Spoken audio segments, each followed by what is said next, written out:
Baik, di sini saya akan mencari Bapak. Jadi untuk pertanyaan yang pertama, apa masalah-masalah Bapak yang pernah Bapak hadapi selama Bapak menjabat sebagai kelurahan ini? Nah, ya terima kasih dari Abi, terkait dengan pertanyaan adik itu, lumayan. Hmm. Kalau permasalahan namanya juga menjadi seorang pemimpin di wilayah ya, di kelurahan yang notabene adalah, wilayah yang cukup besar di 13 Banjar dengan 11 lingkungan. Di data profil kami sekarang warga kami ada 16.000 lebih yang data profil di Desember 2023. Sekiranya permasalahan itu banyak terkait dengan permasalahan-permasalahan lingkungan. Salah satu contoh mungkin permasalahan jalan lingkungan, jalan yang rusak, permasalahan yang sekarang kita hadapi di Kelurahan Peguyangan yang juga menjadi permasalahan di Kota Denpasar itulah permasalahan persampahan. Nah, permasalahan ini yang sekiranya menjadi urgensi bagi kita, di mana per tanggal 1 Oktober 2024 ini sampah itu harus dipilah. Jadinya ada yang organik, ada yang anorganik. Sekiranya warga kita himbau dari pemerintah kota juga memberikan arahan agar sampah itu dipilah. Nah, seandainya sampah itu tidak dipilah, nanti dibawa ke tempat pembuangan akhir di TPA akan ditolak dia. Jadinya ada hari-hari tertentu untuk sampah organik. Kemudian ada sampah anorganik itu. Kemudian permasalahan Kamtibmas juga keamanan dan ketertiban di Kelurahan Puyangan ya kita tidak bisa lepas dari itu. Permasalahan ya anak muda, permasalahan yang juga sekarang di masyarakat ngetren itu permasalahan terkait dengan eh, motor, Hmm. geng motor itu. Ya mudah-mudahan di Kelurahan Peguyangan tidak ada, tapi di Kota Denpasar ini kan sudah muncul. Nah, salah satunya kayak Abi ini. Abi generasi muda, anak muda yang setara mau ke dewasa, yang mudah-mudahan kalau dengan seragam kayak gini, tak mungkin lah Abi ikut geng motor kan. Mungkin menjadi contoh, menjadi teladan bagi teman-teman yang lain sekiranya bisa melihat Abi seperti sekarang. Dan juga permasalahan-permasalahan yang kita hadapi ya biasa salah dengan warga, permasalahan rumah tangga di warga juga kita di sini. Artinya Kelurahan Peguyangan uh, merupakan ajang kita untuk bersilaturahmi. Ini ruangan ini adalah Bapak buat untuk ruangan mediasi. Sekiranya ada warga yang membutuhkan mediasi ke kita. Sedang ada masalah rumah tangga misalnya, ada cekcokan antara bapak, ibu, anak gitu misalnya yang tidak terpecahkan di rumah tangga, yuk kita ngobrol di sini di Kelurahan Peguyangan. Mudah-mudahan kita bisa memberikan solusi terkait dengan permasalahan pertanahan misalnya. Ada silsilah waris dan sebagainya yang sekiranya di rumah tangga itu masih ada masalah. Ya kita ajak diskusi di sini. Kebetulan kita juga Kelurahan Peguyangan masuk restoratif justice. Kita kebetulan Pak Ade juga kemarin dapat penghargaan sebagai restoratif justice yang waktu itu kita adanya pelatihan di Jakarta. Kemudian eh, bagaimana kita mengelola permasalahan-permasalahan itu. Permasalahan terkait dengan warga, antar tetangga misalnya. Salah satu contoh, kemarin ada permasalahan terkait dengan suara binatang gitu. Saya seperti contoh anjing. Ada satu warga yang melihara anjing banyak mengganggu suaranya sampai ke tetangga. Bagaimana kita memediasi mereka agar tidak jadi sampai ke ranah yang lebih tinggi. Yang kita selesaikan di kelurahan karena di keluarga mereka mentok.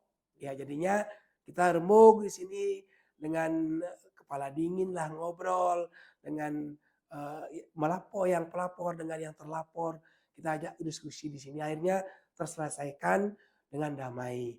Ada permasalahan kemarin salah satu contohnya juga permasalahan bunyi.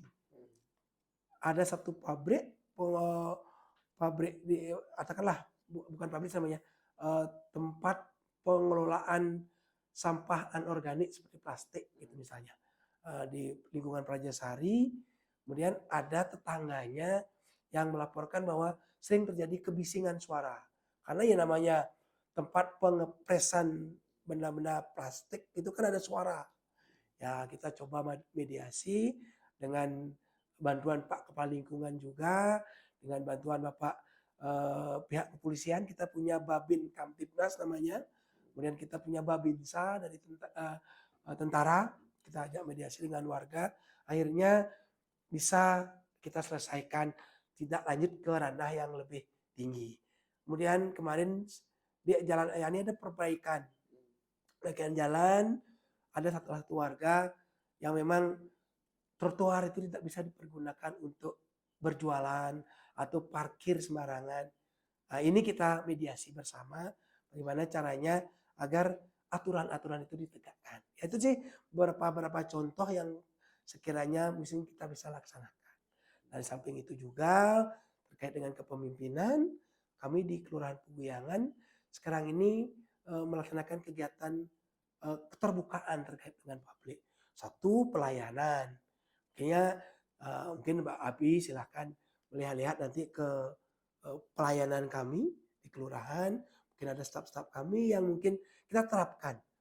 Senyum, salam, sapa. Itu sekiranya paling tidak warga yang ke Kelurahan Peguyangan mengurus administrasi bisa dibantu, dilancarkan. Nah, paling artinya kami berupaya untuk itu, berupaya untuk warga itu nyaman mengurus administrasinya ke kelurahan. Kita juga memfasilitasi kegiatan anak di Kelurahan Peguyangan. Kalau orang tuanya mengurus surat misalnya, seperti contoh surat pengurusan KK, pengurusan revisi KK, atau pengurusan pembuatan proses KTP, bawa anak kecil dia ke sini. Kita punya playground. Anak-anaknya bisa bermain di playground. Kemudian anak-anaknya bisa melihat ikan koi di kolam, bisa melihat burung di sini. Artinya mereka tidak bosan. Sembari orang tuanya mengurus surat, anaknya bisa bermain atau juga bisa membaca di perpustakaan. Itu kita upaya seperti itu yang kita laksanakan agar warga itu nyaman ke kita. Artinya Kelurahan Peguyangan adalah melayani untuk warga di Peguyangan. Tuh Abi, ada kira-kira lagi yang ingin Abi tanyakan? Motivasi Bapak untuk mungkin generasi muda lah untuk ke depannya. Ini pertanyaan yang brilian dari seorang anak. Artinya Bapak memberikan motivasi bagaimana caranya anak muda itu biar bisa mandiri dia. Kalau Abi di Singaraja sekolah kan mandiri sekarang. Mungkin dari dulu mungkin mama di rumah nyuciin baju kayak gitu kan. Nah, kemudian segala keperluan diurus sama mama. Sekarang di sekolah dia biar sendiri.